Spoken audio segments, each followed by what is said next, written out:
So hi everyone, my name is Rance and I will be discussing to you the literature of Region 9 and Region 10. I will be discussing to you first the Region 9.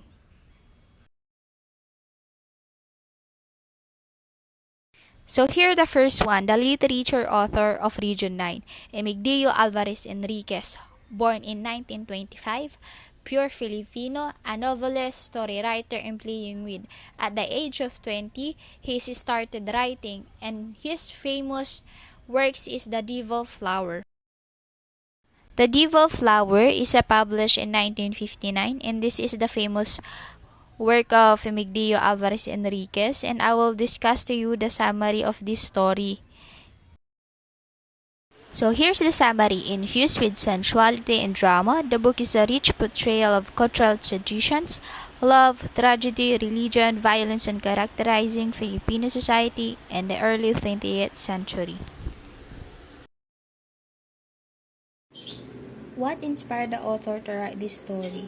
In my opinion, the story inspired to write this story is to giving us the information about cruel world, and he was saying the cruel world in his time.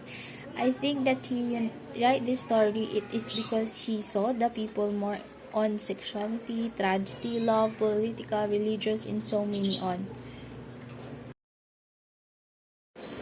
Are the story lessons still applicable at this time and age? I think yes, it is applicable, this story, giving us a lesson that don't be more wanted. I mean, is just contented of what you have. No matter what your age at this time, we need to know what the world of Filipino people in the 20th century, to look back and to know what the past is. Do you believe that the literature is still relevant? Yes, this is relevant, that giving us an information in a cruel world. In this 20th century, the world has not changed when you compare on this story. This literature, it is not just a story, but a story lay information and message of what the cruel world in the 20th century.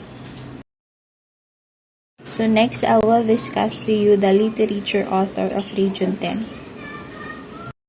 Emmanuel Agapito Flores Lacaba, born in 1949 in Cagayan de Oro, and he is popular known as Eman Lacaba, and Filipino writers such as poet essayists, short story writers, script writer, songwriter, and activist.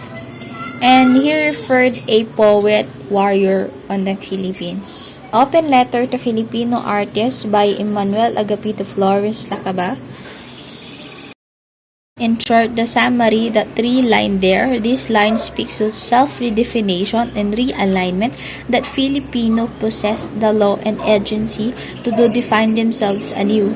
The American control Filipino so that the Lacaba, they called him a brown Rabu.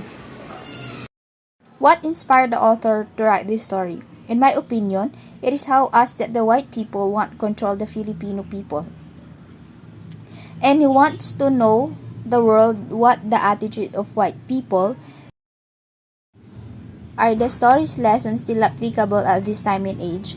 Yes, that he said that no one can control us as a Filipino people. We have our own decisions, not them to control or decision to ourselves. Don't be controlled by yourself, by other people, but decision to yourselves. Do you believe that the literature is still relevant? Yes, all literature is relevant because this is giving us an information to the past and look back what it is happening in the world. This literature showing us that the people want to control other people. So all literature is important and relevant, that relay a message and information what the world in the past that we need to know. This is the references of what I report and I discuss. Thank you for listening.